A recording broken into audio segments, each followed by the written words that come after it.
hari Senin, tanggal 12 Rabiul Awal tahun ke-11 Hijriah, Allah perintahkan kepada malaikat Jibril, Jibril, kau turun jemput kekasihku Muhammad, cabut nyawanya, dengan catatan tanya dulu, jika dia sudah mau, lakukan tugasmu. Tapi jika belum mau, tunda tugasmu sampai dia mau. Panggil 3 malaikat menyertaimu, Mikail, Israil, Israfil. Turunlah malaikat. Di langit ke-7 mereka masih berempat. Langit ke-6 mereka masih berempat. Sampai di langit pertama malaikat Jibril berkata, wahai malaikat pencabut nyawa, kau sajalah yang turun ke dunia. Saya tidak tega menemanimu dan melihat engkau mencabut rohnya Muhammad sallallahu alaihi wasallam. Lalu malaikat pencabut nyawa berkata, Jibril, kenapa kau tidak berturun menyertai kami? Bukankah selama ini engkau yang menyertai Rasulullah? Bukankah selama ini engkau yang menemui Rasulullah? Kami tidak pernah menemui Rasulullah. Turunlah bersama kami. Jibril berkata, maafkan saya tidak betul-betul tidak mampu melihat engkau mencabut rohnya Rasulullah. Turunlah 4 malaikat ini. Lalu malaikat mengetuk pintu Rasulullah, ketuk rumah Rasulullah. Assalamualaikum warahmatullahi wabarakatuh ya Rasulullah.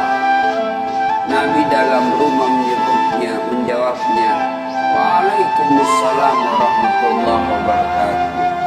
Fatimah membuka pintu, ternyata tidak ada orang di depan pintu. Rasulullah lalu bersabda, sudah ada di samping saya. Malaikat pencabut nyawa berkata, ya Muhammad, hari ini aku diperintah Allah untuk mencabut ruhmu. Rasulullah menjawabnya, wahai malaikat, 24 nabi dan rasul senior saya, 24 nabi dan rasul pendahulu saya, setelah mereka melaksanakan tugas, mereka pun menghadap kepada Allah. Hari ini saya siap menghadap, tapi saya lihat ini ada keanehan. Apa ya Rasulullah? Mana malaikat Jibril? Kok tidak ada di antara kalian? Mana sahabat saya? Mana Jibril? Malaikat pencabut nyawa berkata, Jibril menunggu di atas langit. Dia tidak datang untuk menyertai kami. Lalu Nabi perintahkan, kau panggil dulu. Ada perkara yang penting yang ingin saya tanyakan kepada Jibril. Setelah itu saya siap menghadap kepada Allah. Naiklah malaikat pencabut nyawa dan berkata kepada Jibril, ya Jibril, engkau dicari sahabatmu, turunlah engkau menyertai kami. Turun malaikat Jibril, lalu ketemu dengan Nabi. Nabi bertanya kepada Jibril, ya Jibril, kalau hari ini aku harus menghadap kepada Allah, tolong berikan saya berita gembira. Tolong perdengarkan saya kalimat yang nikmat di telinga saya. Lalu Jibril bersabda, ya Muhammad, saya dapat berita gembira dari Allah. Seluruh malaikat yang pernah Allah ciptakan antri untuk menyambut rohmu ya Muhammad.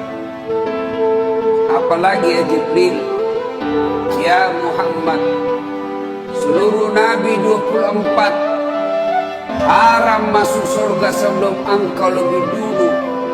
Meskipun engkau nabi paling terakhir, tapi Allah memberikan garansi dan jaminan haram seluruh nabi dan rasul masuk ke dalam surga sebelum engkau lebih dulu ya Muhammad. Nabi mengucapkan alhamdulillah. Apalagi ya Jibril, ya Muhammad, jika engkau punya dosa dan kesalahan, Allah telah mengampuni dosa dan kesalahanmu. Nabi bersabda, alhamdulillah. Tapi ya Jibril, itu kan saya, itu diri saya. Ya Jibril, saya tidak cemas soal diri saya. Saya tidak ragu soal diri saya. Yang saya cemaskan umatku ya Jibril. Bagaimana umatku sepeninggal aku kelak? Subhanallah. Nabi tidak mencemaskan anaknya. Nabi tidak mencemaskan istri beliau. Nabi tidak mencemaskan keluarga beliau. Yang beliau cemaskan umatku ya Jibril. Jibril lalu berkata, baiklah kalau begitu ya Muhammad, nantikan saya. Jibril lalu menghadap kepada Allah. Selang beberapa saat muncul kembali dan berkata, ya Muhammad, aku telah mendapat berita gembira dari Allah. Meskipun engkau sudah tidak di tengah-tengah mereka, meskipun engkau sudah tidak berada di tengah umatmu, selama umatmu berpegang kepada Quran dan Sunnah, mereka akan selamat dunia sampai di akhirat. Mendengar ini Rasulullah lalu tersenyum dan berkata, alhamdulillah, segala puji bagi Allah.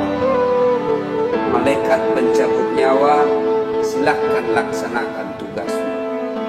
Jibril mundur, majulah malaikat pencabut nyawa melaksanakan tugas dan berkata, kalau bahasa kita, ya Muhammad, maafkan saya, saya tidak mampu melakukan ini, tapi ini perintah dari Allah. Lalu Nabi bersabda, laksanakan tugasmu, saya pun siap melakukan. Mundur malaikat Jibril, majulah malaikat pencabut nyawa melaksanakan tugasnya. Keluarlah rohnya Rasulullah, perlahan-perlahan meninggalkan telapak kaki Rasulullah. Telapak kaki Rasulullah menggigil naik ke atas betis Rasulullah, naik ke paha Rasulullah, sampai ke perut. Bercucuran keringat Rasulullah, keluar keringat Rasulullah di wajah Rasulullah. Malaikat Jibril lalu berpaling. Nabi lalu bersabda, wahai malaikat Jibril, kenapa engkau palingkan mukamu? Apakah engkau jijik melihatku? Apakah jijik melihat wajah saya? Jibril bersabda, ya Muhammad, ketahuilah demi Allah yang menguasai segala-galanya, tidak aku jijik melihat mukamu ya Muhammad. Aku tidak tega melihat engkau menghadapi sakaratil maut. Aku tidak mampu melihat engkau menghadapi sakaratil maut. Nabi lalu bersabda, ya Jibril, ketahuilah, andai saja Allah tidak cinta kepadaku, andai saja Allah tidak sayang kepadaku, betapa sakitnya sakaratil maut ini. Tapi aku mohon kepada Allah, ya Allah, jangan engkau timpakan sakitnya sakaratil maut ini kepada umatku.